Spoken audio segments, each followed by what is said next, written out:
Morning మిత్రమా, మనకు fourth class EVS text బుక్లో భాగంగా 8 యూనిట్లు దిగ్విజయంగా పూర్తయ్యాయి మిత్రమా. సో ఈరోజు 9-10 యూనిట్లు ఇస్తాను. 11-12 రేపటి వీడియోతో fourth class EVS text book complete అవుతుంది.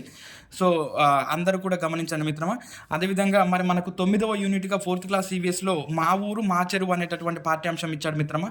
ఈ పాఠ్యాంశంలో మనకేం చెప్పదలుచుకున్నాడు అని అంటే, అసలు చెరువు అంటే ఏంటి, చెరువులో మత్తడి ఏంటి, అలుగు ఏంటి, గొలుసుకట్టు చెరువులు ఏంటి, చెరువులను మనం ఎలా కాపాడుకోవాలి, చెరువులు ఎలా కలుషితం అవుతున్నాయి, చెరువులు కలుషితం కావడానికి మానవుని యొక్క పాత్ర ఎలా ఉంది అనేటటువంటి విషయాన్ని మనకి ఇక్కడ ప్రస్తావిస్తూ ఉన్నాడు మిత్రమా.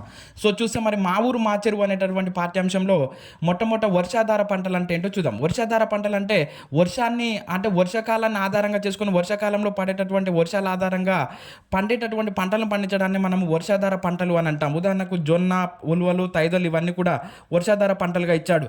మరి వర్షాకాలంలో కాలువలలో కానీ, నదులలో కానీ, వాగులలో కానీ ప్రవాహాలు ఎక్కువగా ఉంటాయి కాబట్టి పిల్లలు వర్షాకాలంలో జాగ్రత్తగా ఉండాలి, వాళ్ళను నీటి వనరుల దగ్గరికి వెళ్ళనివ్వకూడదు అనేటటువంటి విషయాన్ని ప్రస్తావించాడు. అదేవిధంగా మరి మనకు ఈ పాఠ్యాంశంలో ప్రస్తావించబడినటువంటి చెరువు వచ్చేసి నాగుల చెరువు. ఈ నాగుల చెరువుకు వెళ్ళేటటువంటి దారిలో లద్దమడుగు అనేటటువంటి కాల్వ కూడా ఉంది అనేటటువంటి విషయాన్ని చెప్తా ఉన్నాడు మిత్రమా. వర్షాకాలంలో చెరువులు నిండి మత్తడి పోస్తాయి. అంటే మరి మత్తడి అంటే దీన్ని మనం అలుగు, ఆ మత్తడి పోసేటటువంటి ప్రాంతాన్ని మనం అలుగు అని అంటాం. అలా చెరువు నుండి బయటికి వచ్చేటటువంటి, చెరువు నిండిన తర్వాత బయటికి వచ్చేటటువంటి నీటిని మనము అలుగు లేదా మత్తడి అని అంటాం. ఈ మత్తడి ఎక్కడైతే పోస్తుందో దాన్ని మనం అలుగు, ఆల్మోస్ట్ రెండు కూడా సమానార్థంగానే వాడతాం. అదేవిధంగా మరి మనకు చూసి ఈ నాగుల చెరువు యొక్క చరిత్రను చూసే, ఈ నాగుల యొక్క చెరువు చరిత్రను చెప్పడానికి మనకు ఆ పాఠ్యాంశంలో ఒక పాత్ర పేరునిచ్చాడు మిత్రమా. ఆయన పేరేం పేరు అంటే నరహరి. ఈ నరహరి యొక్క పాత్ర ఏంటి అని అంటే ఒక గైడ్ లాగా వ్యవహరించడం అనమాట. అంటే ఆ గ్రామ చరిత్రను చెప్పడం కానీ, అక్కడ ఉన్నటువంటి ఊరి యొక్క విశేషాలు చెప్పడం కానీ ఇతని యొక్క పాత్ర, ఇతని యొక్క ప్రధాన వృత్తి అనమాట. సో ఈ వృత్తి అనేది వాళ్ళకు వంశపార్యపరంగా వస్తుంది. అదేవిధంగా మరి ఆయన ఈ నరహరి మనకు ఈ నాగుల చెరువు యొక్క చరిత్రను చెప్తా ఉన్నాడు. మరి చూస్తే నాగుల చెరువు ఉన్న చోట ఇంతకంటే ముందు ఒక పెద్ద కుంట ఉండేది. ఈ పెద్ద కుంటను విస్తరించి అందరికీ నీరు అందేలా చేయమని ఒక రైతు, వ్యవసాయదారుడిగా ఉన్నటువంటి మల్లికార్జున్ అనేటటువంటి రైతు ఆ ఎంఆర్ఓను కలిశాడు. ఆ ఎంఆర్ఓ ఏం చేశాడు అని అంటే, అయ్యా మరి మల్లికార్జున్ అనేటటువంటి రైతు మనకు వచ్చి ఏం చేశాడు అని అంటే, వాళ్ళ ఊర్లో ఉన్నటువంటి పెద్ద కుంటను విస్తరించి చెరువుగా తయారు చేయమని చెప్పాడు. కాబట్టి దానికి సంబంధించినటువంటి ప్రణాళికలు తయారు చేయమని ఈ ఎంఆర్ఓ గారు అబ్దుల్ బారీ అనేటటువంటి ఇంజనీర్కు పనిని అప్పగించాడు. దీంతో అబ్దుల్ బారీ అనేటటువంటి ఇంజనీర్ ఏం చేశాడు అని అంటే, ఈ పెద్ద కుంటగా ఉన్నటువంటి దానిని నాగుల చెరువుగా మార్చడానికి ప్రణాళికలు సిద్ధం చేశాడు. మరి ఎలా దానిని చెరువుగా నిర్మించారు అని మనం చూస్తే, వరద నీరు వచ్చేటటువంటి కాలువ ప్రాంతాలన్నింటినీ కూడా కాలువల ద్వారా ఆ కుంటకు కలిపారు.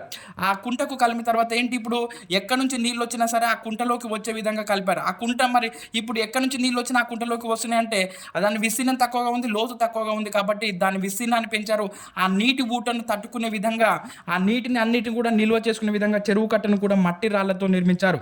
మరి దానికి 2 తూములను కూడా నిర్మించారు. తూములు అంటే ఏంటంటే, మన ఇంటికి తలుపులు ఎలా ఉంటాయో చెరువుకు కూడా తలుపులు ఉంటాయి, వాటిని మనం తూములు అని అంటాం. ఈ తూములు ఏం చేస్తాయి అని అంటే, ఈ తూములలో ఉన్నటువంటి తలుపులను మనం పైకి లాగితే చెరువులో ఉన్నటువంటి నీరు బయటికి వెళ్తుంది. అప్పుడు పంట పొలాలకు నీరు అందుతుంది. ఎప్పుడైతే మనం ఆ తూములను క్లోజ్ చేస్తామో అప్పుడు నీళ్ళు అక్కడే నిల్వ ఉండి చెరువులో నీరు పెరుగుతుంది అనేటటువంటి విషయాన్ని చెప్తా ఉన్నాడు. అదేవిధంగా మరి చెరువులోకి ఎంత నీరు వస్తుంది, ఎంత నీరు బయటికి పోతుంది, ఎంత నీరు నిల్వ ఉంచాలి అనేటటువంటి విషయాన్ని తెలుసుకోవడానికి మనకు అక్కడ టెలిమెట్రీలను కూడా ఏర్పాటు చేశారు అనేటటువంటి విషయాన్ని చెప్తున్నాడు. అంటే రిజర్వాయర్లలో నీటిని కానీ, చెరువులలోని నీటిని కానీ కొలవడానికి మనకు టెలిమెట్రీలను ఉపయోగిస్తారనమాట. ఇవి నీటి ఎన్ని అడుగులలో ఉంది, ఎన్ని క్యూసెక్ల నీళ్ళు ఉన్నాయి అనేటటువంటి విషయాన్ని మనకు ఈ టెలిమెట్రీలు తెలియపరుస్తాయి. అదేవిధంగా మరి మనకు చూసే మనకు రాష్ట్రంలోని పెద్ద చెరువులు ఇచ్చాడు మిత్రమా. రాష్ట్రంలోని పెద్ద చెరువులు చూస్తే రామప్ప చెరువు, పానగల్లు చెరువు, దీన్ని మనం ఉదయ సముద్రం అని, అదేవిధంగా హుస్సేన్ సాగర్, అదేవిధంగా ఉస్మాన్ సాగర్, దీన్ని మనం గండిపేట చెరువు అని అంటాం. రామప్ప చెరువు చూసి ఇది జయశంకర్ భూపాలపల్లి జిల్లాలో ఉంది. దీనిని గణపతి దేవుని సేనాధిపతి అయినటువంటి రేచర్ల రుద్రుడు నిర్మించాడు 13వ శతాబ్దంలో. ఇది 24 చదరపు కిలోమీటర్ల విస్తీర్ణాన్ని కలిగి ఉంది. ఈ రామప్ప చెరువు అది మనకు రామప్ప దేవాలయానికి దగ్గరలో ఉంది. రామప్ప దేవాలయం అనేది మనకు యునెస్కో చేత గుర్తించబడినటువంటి ఒక ప్రపంచ వారసత్వ వారసత్వ కట్టడంగా కూడా ఉంది. మరి ఈ రామప్ప దేవాలయం అనేది శిల్పకళ ప్రసిద్ధికి ఒక ప్రధానంగా ఉంది అనేటటువంటి విషయాన్ని చెప్తా ఉన్నాడు.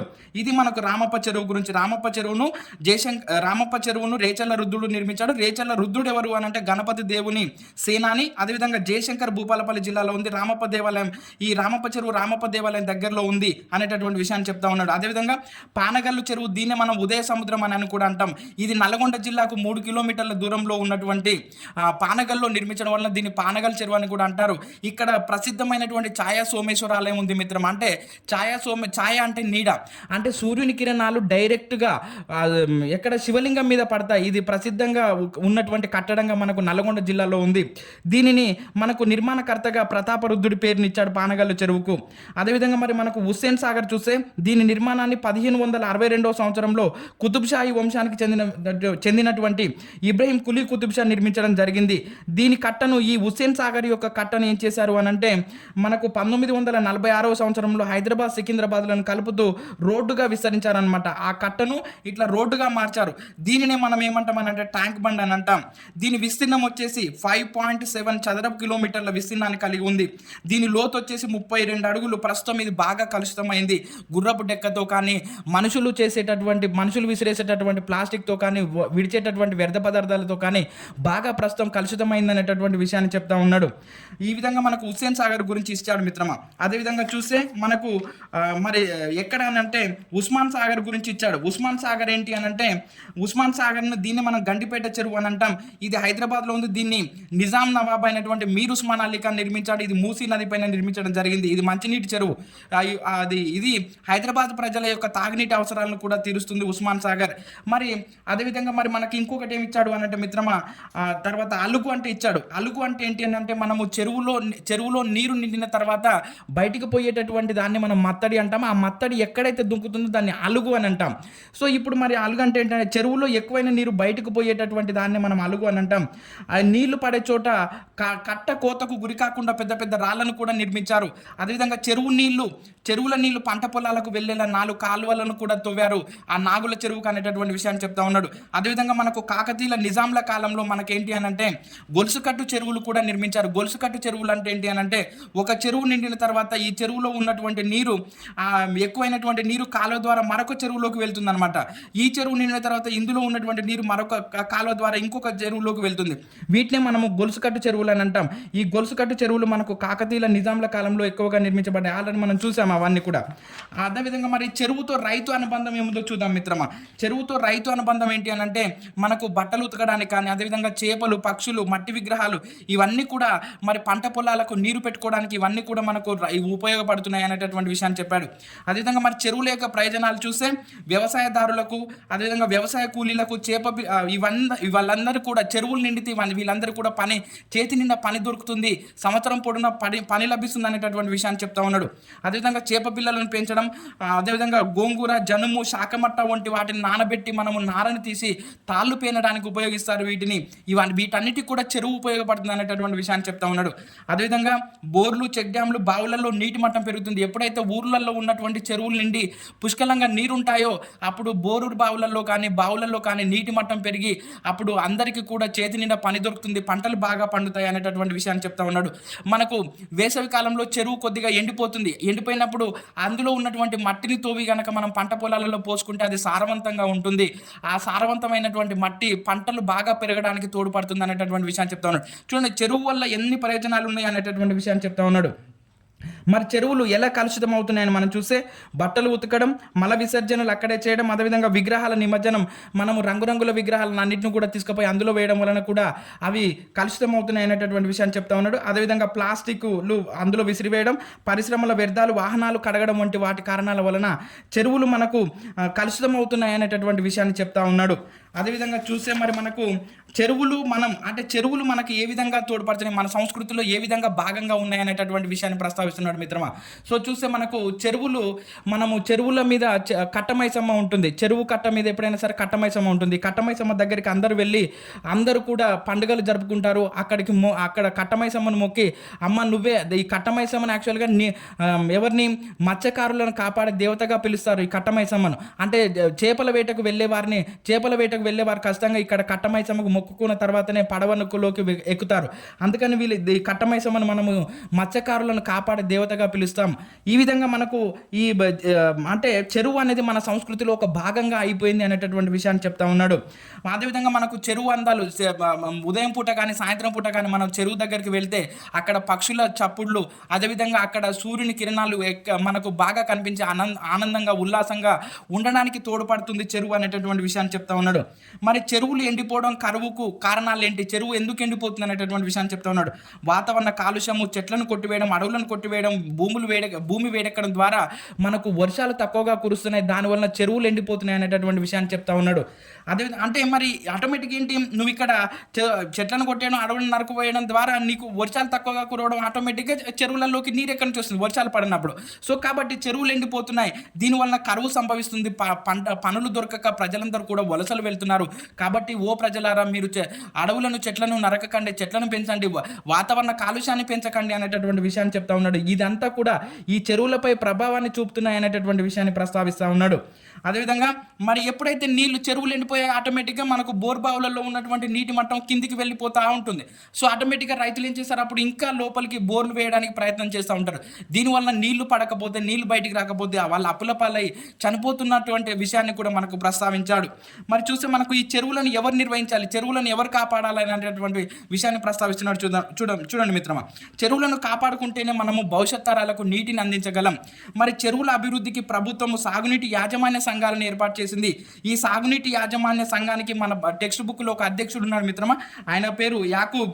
ఈ యాకూబ్ ఆధ్వర్యంలోనే ఆ చెరువులో ఏమైనా చేప పిల్లలను వదలాలన్నా కూడా, దానికి ఏమైనా మరమ్మతులు చేయాలన్నా కూడా ఈ యాకూబే దానికి మొత్తంగా పర్యవేక్షణగా ఉంటాడనమాట.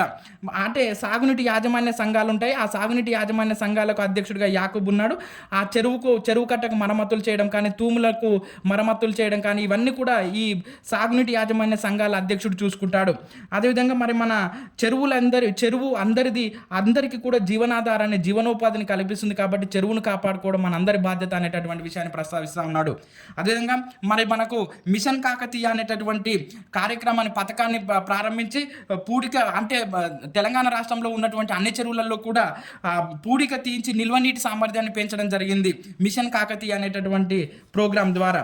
మరి చూసే తర్వాత మనకు సరస్సుల నగరం అనేటటువంటి ఒక అంశం ఉంది మిత్రమా. ఈ సరస్సుల నగరం అని దేన్ని అంటారు అని అంటే ఉదయ్పూర్ను అంటారు. ఈ ఉదయ్పూర్ అనేది మనకు రాజస్థాన్లో ఉంది.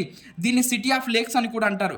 ఎందుకు మరి దీన్ని ఉదయ్పూర్ను సిటీ ఆఫ్ లేక్స్ లేకపోతే సరస్సుల నగరం అన్నారు అని అంటే, ఈ ఉదయ్పూర్ చుట్టూ కూడా మొత్తం కూడా సరస్సులు ఎక్కువగా ఉన్నాయి. ఈ ఉదయ్పూర్ ఇక్కడ ఉంది అనుకుంటే, ఈ ఉదయ్పూర్ చుట్టూ కూడా అన్ని కూడా సరస్సులు ఎక్కువగా ఉండడం వలన దీన్ని సిటీ ఆఫ్ లేక్స్ అని అంటారు. ఈ సరస్సులలో ప్రముఖమైనది ఏంటి అని అంటే పిచోలా సరస్సు.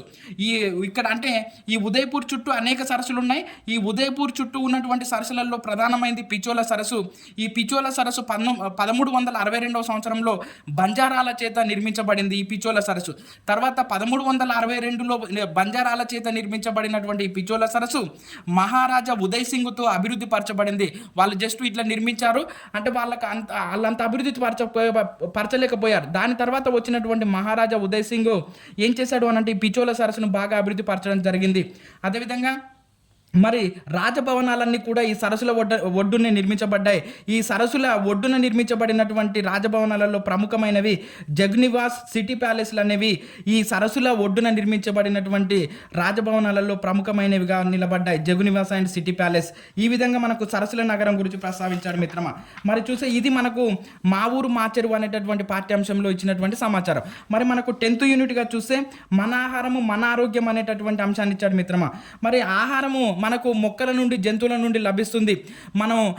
మరి మనకు ఆహారం ఎందుకు అని అంటే మనం ఆరోగ్యంగా ఉండడానికి, అదేవిధంగా మనకు శక్తి కావడం కోసము, శక్తి లభించడం కోసం మనం ఆహారాన్ని తీసుకుంటాం. అదేవిధంగా మరి మనకు వనభోజనాలు అనేటటువంటి అంశాన్ని ఇచ్చాడు మిత్రమా.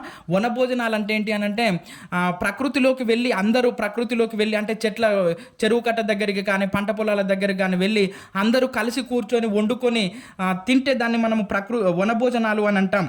ఈ విధంగా వనభోజనాలు జరుపుకోవడానికి ఎలాంటి పండుగలు పబ్బాలు కూడా అవసరం లేదు. ఇదొక్కటి గుర్తుపెట్టుకోవాలి మిత్రమా పాయింట్. వనభోజనాలు నిర్వహించాలి అని అంటే ఎలాంటి పండుగలు పబ్బాలు అవసరం లేదు, ఆ ఊరి గ్రామ ప్రజలందరూ కలిసి నిర్ణయం తీసుకుంటే సరిపోతుంది అనేటటువంటి విషయాన్ని ప్రస్తావించాడు.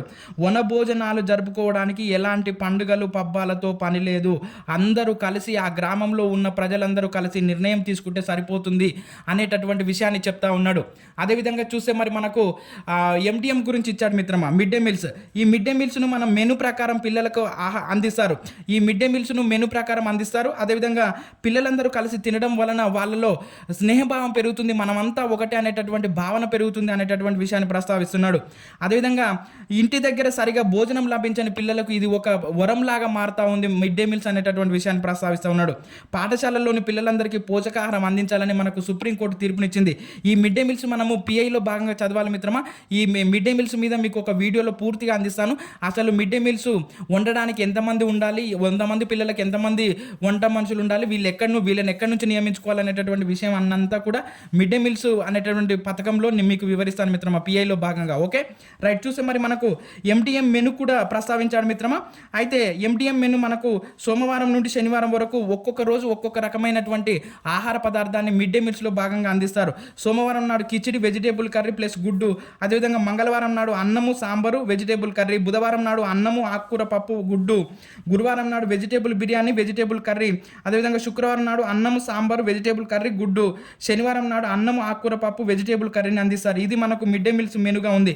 మనకు మిడ్ డే మీల్స్ లోగో గురించి కూడా చదువుకోవాలి మిత్రమా. ఇదంతా కూడా నేను మీకు పిఐలో భాగంగా పూర్తిగా వివరిస్తాను. అసలు సుప్రీంకోర్టు ఎందుకు తీర్పునిచ్చింది, మొట్టమొదట ఎక్కడ మిడ్ డే మీల్స్ని ప్రారంభించారు, దాని తర్వాత ఎక్కడికి వెళ్ళింది, ఇప్పుడు ఎలా ఉంది అనేటటువంటి మొత్తం విషయాన్ని కూడా మీకు వీడియోలో అందిస్తాను.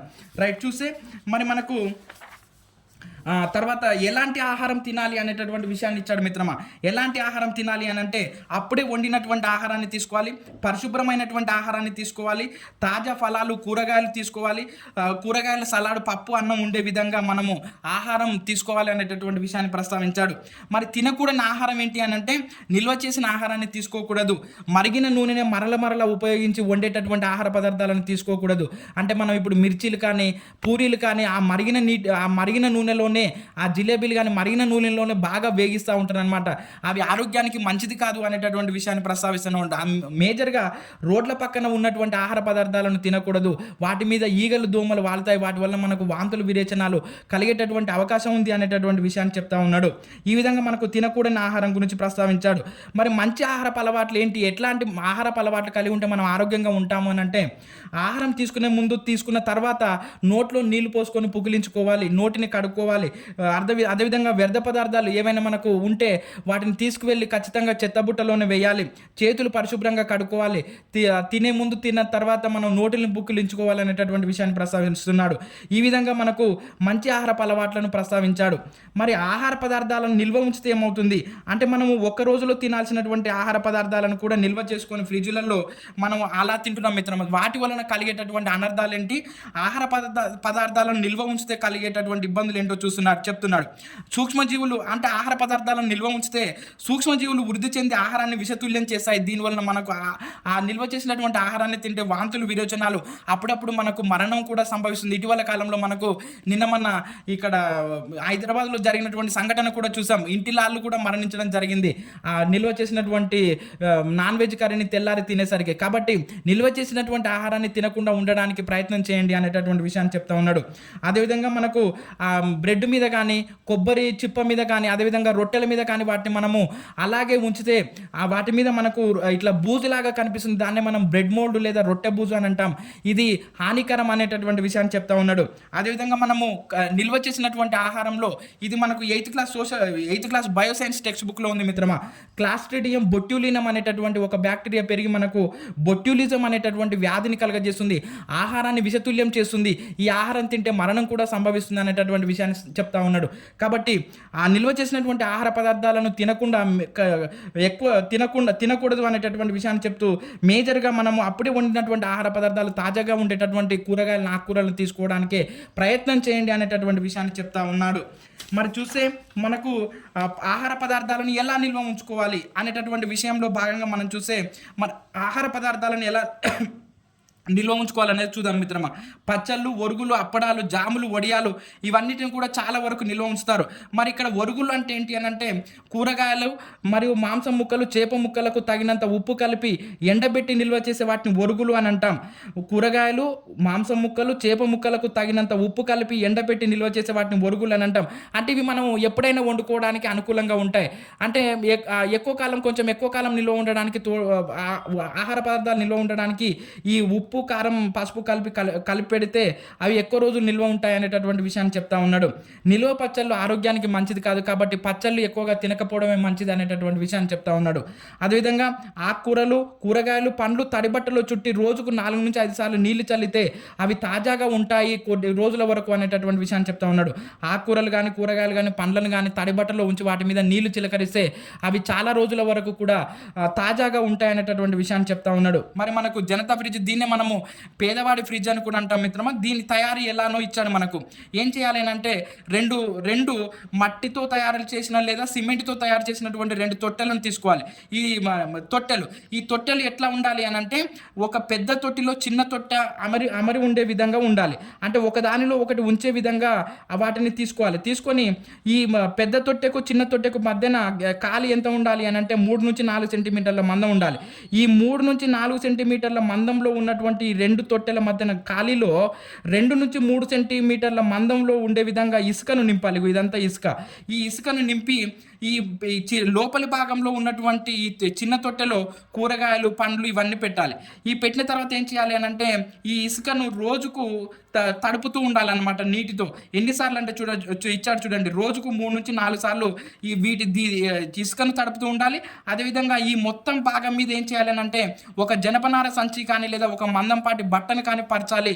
అప్పుడు వీటి మీద నీళ్లు చిలకరిస్తూ ఉంటే ఈ ఇసుకలో ఉన్నటువంటి నీరు మరియు ఈ సంచి మీద ఉన్నటువంటి తడి, ఈ జనపనార సంచి మీద ఉన్నటువంటి తడి ఈ లోపలి భాగంలో ఉన్నటువంటి పండ్లు, కూరగాయలు తాజాగా ఉండడానికి తోడ్పడుతుంది అనేటటువంటి విషయాన్ని చెప్తా ఉన్నాడు. అందుకని దీన్ని ఏమంటారు అని అంటే జనతా ఫ్రిడ్జ్ని మనం పేదవాడి ఫ్రిడ్జ్ అని అంటాం. ఇది పర్యావరణ హితం, ఎక్కడి కూడా పర్యావరణానికి హాని కలిగించదు కాబట్టి ఇది పర్యావరణానికి అనుకూలంగా ఉంటుంది. ఈ ఫ్రిడ్జ్లను వాడటానికి ప్రయత్నం చేయండి అనేటటువంటి విషయాన్ని చెప్తా ఉన్నాడు. కానీ మనం ఇప్పుడు నేడు అన్ని అంటే విద్యుత్తో నడిచేటటువంటి రిఫ్రిజిరేటర్లు, ఫ్రిడ్జ్లను వాడుతూ ఉన్నాం. మరి వాటి వలన ఎట్లాంటి ఇబ్బంది కలుగుతుందో చూద్దాం. రిఫ్రిజిరేటర్లను మనం అంటే ఎక్కువ కాలము ఆహార పదార్థాలను నిల్వ ఉంచడానికి మనం రిఫ్రిజిరేటర్లను ఉపయోగిస్తున్నాం. అయితే ఈ రిఫ్రిజిరేటర్లు అనేవి పర్యావరణానికి మంచిది కాదు. ఇవి విడుదల చేసేటటువంటి వాయువులు మనకు వాతావరణ కాలుష్యాన్ని కలిగిస్తూ ఉన్నాయి కాబట్టి వీటిని వాడకుండా ఉండడమే మంచిదని చెప్తున్నాడు. ఒకవేళ వాడినా కూడా ఆ ఫ్రిడ్జ్ల మీద 5 స్టార్ గుర్తు ఉండేటటువంటి ఫ్రిడ్జ్లను ఉపయోగించండి అనేటటువంటి విషయాన్ని చెప్తున్నాడు. ఈ 5 స్టార్ ఫ్రిడ్జ్లు ఏంటి అని అంటే తక్కువ విద్యుత్తును వినియోగించుకుంటాయి కాబట్టి ఈ 5 స్టార్ ఫ్రిడ్జ్లను వాడండి. మ్యాక్సిమం వాడకుండా ఉండడానికి ప్రయత్నం చేయండి అనేటటువంటి విషయాన్ని చెప్తా ఉన్నాడు. ఇవి పర్యావరణ హితాన్ని పర్యావరణానికి హాని చేస్తున్నాయి అనేటటువంటి విషయాన్ని చెప్తా ఉన్నాడు. మరి ఆహారం వృధా ఎలా అవుతుంది అని అంటే వేడుకలు, విందులు, పెళ్లిళ్లలో ఆహారాన్ని వృధా చేయకూడదు. అవసరానికి మించి ఆహారాన్ని వడ్డించుకోకూడదు. ఈ విధంగా మనం ఆహారాన్ని వృధా చేసి అది ఇంకొకరి ఆకలిని తీర్చలేదు కాబట్టి ఆహారాన్ని వృధా చేయకూడదు. నీకు ఎంత అవసరమో అంతవరకు మాత్రమే వడ్డించుకొని తినడానికి ప్రయత్నం చేయండి అనేటటువంటి విషయాన్ని చెప్తా ఉన్నాడు. అదేవిధంగా ఫంక్షన్లు, పెళ్లిళ్లలో ప్లాస్టిక్ను వాడుతున్నారు. ఇప్పుడు మేజర్గా బఫ్ సిస్టమ్ వచ్చేసి ఈ బఫ్ సిస్టంలో ప్లాస్టిక్ ప్లేట్లు, ప్లాస్టిక్ గ్లాసులు ఇవన్నీ కూడా ప్లాస్టికే వాడుతూ ఉన్నారు. ఈ ప్లాస్టిక్ వాడటం వలన అవి మనం భూమిలో పడేస్తూ ఉన్నారు. ఈ పడేయడం వలన అవి భూమిలో కలిసిపోవడానికి దాదాపుగా 1,00,000 సంవత్సరాలు పడుతుంది. ఈ భూమిలో కలిసిపోవడానికి 1,00,000 సంవత్సరాలు పట్టినటువంటి ప్లాస్టిక్ వర్షాలు పడినప్పుడు ఆ నీటిని భూమిలోకి ఇంకకుండా అడ్డుకుంటున్నాయి. దీనివలన ఏమవుతుందనంటే ఆ నీళ్లు భూమిలోకి అంటే ఎక్కడ పడ్డటువంటి వర్షం కూడా లోపలికి పోకుండా వరదల రూపంలో, ప్రవాహాల రూపంలో భూమి మీద వెళ్తూ ఉంటుంది అన్నమాట. కాబట్టి ప్లాస్టిక్ను ఉపయోగించకుండా ఉండండి అనేటటువంటి విషయాన్ని చెప్తా ఉన్నాడు. అదేవిధంగా ఈ ప్లాస్టిక్ను ఒకవేళ కనుక కాలిస్తే ఆ వెలువడేటటువంటి కార్బన్ మోనాక్సైడ్ కూడా ఎంతో ప్రమాదకరం. మనం ఆ ప్లాస్టిక్ను కాల్చేటప్పుడు దూరంగా ఉండడానికి ప్రయత్నం చేయాలి. ఆ కార్బన్ మోనాక్సైడ్ మనకు మరణాన్ని కూడా తీసుకువస్తుంది అనేటటువంటి విషయాన్ని చెప్తా ఉన్నాడు. కాబట్టి ఈ ప్లాస్టిక్ ప్లేట్లు, ప్లాస్టిక్ గ్లాసులను వాడటం కంటే బెటర్గా వీటికి బదులుగా ఏం వాడండి అని అంటే మర్రి మోదుగతో తయారు చేసినటువంటి విస్తరాకులను వాడండి. ఈ విస్తరాకులు అయితే వెంటనే మట్టిలో కలిసిపోతాయి, వారం రోజులలోనే పర్యావరణానికి హాని కలిగించవు అనేటటువంటి విషయాన్ని చెప్తా ఉన్నాడు. అదేవిధంగా చూస్తే మరి మనకు ఇళ్లలో ఆహారం వృధా ఎలా అవుతుందో చూద్దాం. ఇళ్లలో ఆహారం వృధా ఎలా అవుతుందని అంటే అవసరానికి మించి మించి వండడం, అదేవిధంగా మిగిలితే పడేయడం, పరిమితికి మించి వడ్డించుకొని తినలేక పడేయడం, కూరగాయల ముక్కలు తినకుండా పడేయడం, వీటన్నిటి కారణాల వల్ల ఇళ్లల్లో ఆహారం వృధా అవుతుంది. కాబట్టి ఇళ్లల్లో ఆహారాన్ని వృధా చేయకండి అనేటటువంటి విషయాన్ని ప్రస్తావిస్తూ ఉన్నాడు. అదేవిధంగా మరి ధాన్యాన్ని నిల్వ ఉంచడం, మరి ఇలాంటి మనకు ఆహారం లభిస్తున్నటువంటి ధాన్యాన్ని ఎలా నిల్వ ఉంచుకోవాలని అంటే బియ్యం, పప్పులు, పల్లీలు, శనగలు వీటిని ఏం చేసాయనంటే మొదలైన వాటిని పురుగులు, ఎలుకలు కూడా పాడు చేస్తూ ఉంటాయి. కాబట్టి ఈ బియ్యం పప్పులకు ఈ పురుగులు, ఎలుకలు పట్టకుండా ఉండాలి అని అంటే బియ్యం పప్పులలో వేపాకులు వేస్తే కొంతవరకు పురుగు పట్టకుండా మనం ఆపవచ్చు అనేటటువంటి విషయాన్ని చెప్తా ఉన్నాడు. అదేవిధంగా చక్కెర, బెల్లం ఇలాంటి తీపి పదార్థాలకు చీమలు పట్టి ఆహార పదార్థాలను కూడా ఖరాబ్ చేస్తున్నాయి అనేటటువంటి విషయాన్ని చెప్తా ఉన్నాడు. మరి ఇలాంటి ఆహారం వెనక ఎందరో శ్రమ దాగి ఉంది. కాబట్టి ఆ శ్రమను గుర్తుంచుకోనైనా ఒక ముద్ద ఆహారం తయారు కావాలి అని అంటే దాని వెనక ఎందరో రైతుల కూలీలు, వ్యవసాయదారుల యొక్క ఎందరో కార్మికుల యొక్క శ్రమ దాగి ఉంది. కాబట్టి వాళ్ళ శ్రమనైనా అర్థం చేసుకోవడానికి మీరు ఆహారాన్ని వృధా చేయకూడదు అనేటటువంటి విషయాన్ని ప్రస్తావిస్తున్నాడు. వాటి వెనక జంతువుల శ్రమ ఉంది, శ్రామికుల శ్రమ ఉంది, అదేవిధంగా వ్యవసాయదారులు, వ్యవసాయ కూలీలు వీళ్ళందరి శ్రమ దాగి ఉంది. కాబట్టి ఆహారాన్ని వృధా చేస్తే అది మనకే ఇబ్బంది అనేటటువంటి విషయాన్ని చెప్తా ఉన్నాడు. కాబట్టి ఆహారాన్ని వృధా చేయకూడదు. ధాన్యాలను భద్రంగా నిల్వ చేసుకోవాలి. ధాన్యాలను కూడా ఇక్కడ ఉన్నటువంటి బియ్యము, పప్పులు, పల్లీలు, శనగలు, మొక్కజొన్న ఇవన్నీ కూడా వేటినైనా సరే భద్రంగా నిల్వ చేసుకుంటేనే ఆహారం వృధా అవ్వదు. కాబట్టి ఆహారాన్ని భద్రంగా నిల్వ చేసుకోవడానికి కూడా ప్రయత్నం చేయాలి అంటున్నాడు. ఇంకొక చిన్న మాట చూడండి మిత్రమా, నీవు వృధా చేసేటటువంటి ఆహారం అది మరొకరి ఆకలిని తీరుస్తుంది. కాబట్టి ఆహారాన్ని వృధా చేయకుండా ఉండడానికే ప్రయత్నం చేయండి. మీకు ఎంతైతే అవసరమో అంతే వడ్డించుకోండి. అవసరమైతే 1-2 సార్లు పెట్టుకోండి తప్ప ఒకేసారి ఎక్కువగా పెట్టుకొని ఆహారాన్ని వృధా చేయకండి. మీరు వృధా చేసేటటువంటి ఆహారం వెనక ఎంతోమంది శ్రమ దాగి ఉంది. అదేవిధంగా ఆహారం అనేది ఇంకొకరి ఆకలిని వీధుల వెంట, రోడ్ల వెంట ఎంతోమంది అడుగు తినే వాళ్ళు కూడా ఉన్నారు. వారి ఆహారానికి అవసరమైతే మీకు మిగిలినటువంటి ఆహారాన్ని తీసుకువెళ్ళి వాళ్ళకి ఇవ్వండి. ఎంతోమంది అనాథలు ఉన్నారు, వాళ్ళకి ఇవ్వండి తప్ప మీరే ఆహారాన్ని పరిమితికి మించి వడ్డించుకొని దానికి వృధా చేయకండి అనేటటువంటి విషయాన్ని ప్రస్తావిస్తున్నాడు. చూడండి మిత్రం, అంటే ఈ పాఠ్యాంశం ద్వారా మనకి ఏం చెప్పదలుచుకున్నాడు ఆయన ఆథర్ అని అంటే పిల్లలకి ఏం నేర్పండి అని అంటే ఆహారాన్ని ఎలా నిల్వ చేసుకోవాలి, ఆహారాన్ని వృధా కాకుండా మనం ఎలా నిల్వ చేసుకోవాలి, ఆహారాన్ని వృధా చేస్తే ఏమవుతుంది అనేటటువంటి విషయాన్ని చెప్పండి. అదేవిధంగా వాళ్ళు భవిష్యత్తుకు అంటే వాళ్ళు కాబోయే భావి భారత పౌరులు కాబట్టి వాళ్ళందరికీ కూడా వాళ్ళు ఏ విధంగా ఆ భోజనం చేయాలి, ఎలాంటి ఆహారపు అలవాట్లను కలిగి ఉండాలి, ఆ వ్యాధులు రాకుండా ఉండాలంటే ఎలాంటి ఆహార పదార్థాలను తినాలి అనేటటువంటి విషయాన్ని అంతా కూడా పిల్లలకు చెప్పండి అనేటటువంటి విషయాన్ని ఈ పాఠ్యాంశం ద్వారా మనకు చెప్తా ఉన్నాడు మిత్రమా. ఈ విధంగా మనకు 4th క్లాస్ ఈవీఎస్లో మరి మనకు 9th unit 10th unit complete అయిపోయినాయి మిత్రమా. ఇంకా 2 యూనిట్లు రేపు చెప్పేస్తే ఇంతటితో 4th class EVS text book complete అవుతుంది. రైట్. సో మరి మన వీడియోను ఖచ్చితంగా లైక్ చేయండి, సబ్స్క్రైబ్ చేయండి, షేర్ చేయండి మిత్రమా, మర్చిపోకండి. సో వీడియోని చూస్తూ ఉన్నారు కానీ చిన్న లైక్ కొట్టడానికి ఇబ్బంది పడుతూ ఉన్నారు మిత్రమా. సో మీరు ఖచ్చితంగా లైక్ చేస్తారని మీ మిత్రుడు శివ. ఖచ్చితంగా మీరు లైక్ చేయాలి మిత్రమా, మర్చిపోవద్దు మిత్రమా. మీరు లైక్ చేస్తే నాది ఇంకొకరి ముందుకు వెళ్తుందనమాట. కాబట్టి మీరు ఖచ్చితంగా లైక్ చేయాలి మిత్రమా. 1-2 సార్లు మిమ్మల్ని కోరుకుంటా ఉన్నాను, రిక్వెస్ట్ చేస్తూ ఉన్నాను. ఖచ్చితంగా మన వీడియోను లైక్ చేయండి మిత్రమా.